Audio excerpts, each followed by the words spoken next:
आपण सगळेच आनंदाच्या शोधात असतो, नाही का? पण खरा, टिकणारा आनंद आपल्याला का सापडत नाही? चला, आज या प्रश्नाच्या मुळाशी जाऊया.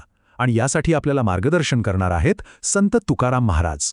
खरं तर आपण आनंद नेहमी चुकीच्या ठिकाणी शोधतो, बाहेरच्या गोष्टींमध्ये. पण आध्यात्मिक शिकवण आपल्याला सांगते की खरी समस्या बाहेर नाहीये, तर ती आपल्या आत, आपल्याच एका मोठ्या गैरसमजामध्ये दडलेली आहे. तर आज आपण काय काय पाहणार आहोत? सगळ्यात आधी तो मूळ गैरसमज कोणता आहे ते समजून घेऊ. मग संत तुकारामांच्या ज्ञानाचा प्रकाश अनुभवू. त्यानंतर अहंकाराची वेगवेगळी रूपं ओळखू. आणि शेवटी खऱ्याखुऱ्या आंतरिक शांतीचा मार्ग कोणता ते पाहू. तर पहिला मुद्दा तो मूळ गैरसमज.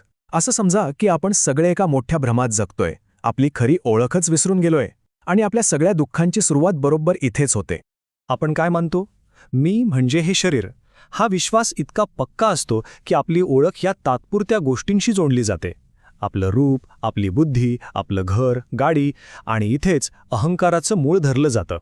आणि मग यातूनच अशा भावना येतात, मी किती सुंदर आहे, मी किती हुशार आहे, हे माझं आहे, ते माझं आहे. हा जो मी आणि माझेपणा आहे ना, तोच आपल्याला सरळ दुःखाकडे घेऊन जातो.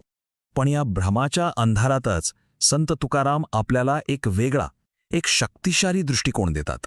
संत तुकाराम महाराज किती स्पष्टपणे सांगतायत पहा. ते म्हणतात, देह नाशवंत आहे, तो जाणारच आहे.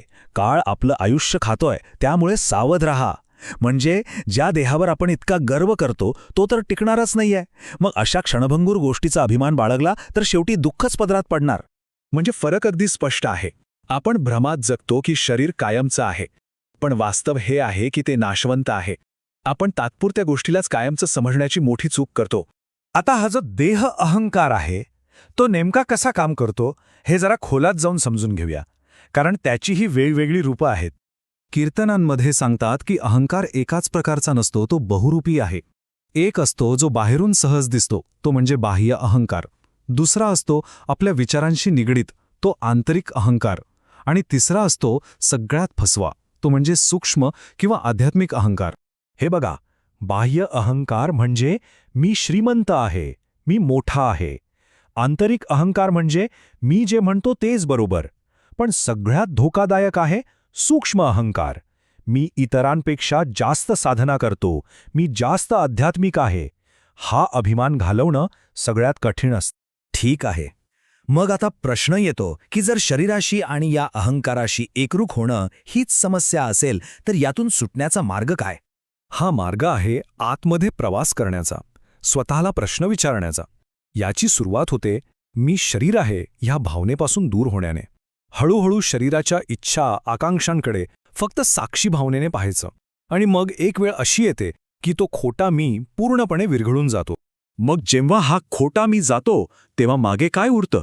काहीच नाही. नाही, शिकवण सांगते तिथे शून्य नाही तर परिपूर्णता उरते. आणि जे उरतं त्यालाच आनंद म्हटलंय, शुद्ध आनंद. अशी शांती जी कोणत्याही बाहेरच्या गोष्टीवर अवलंबून नाही.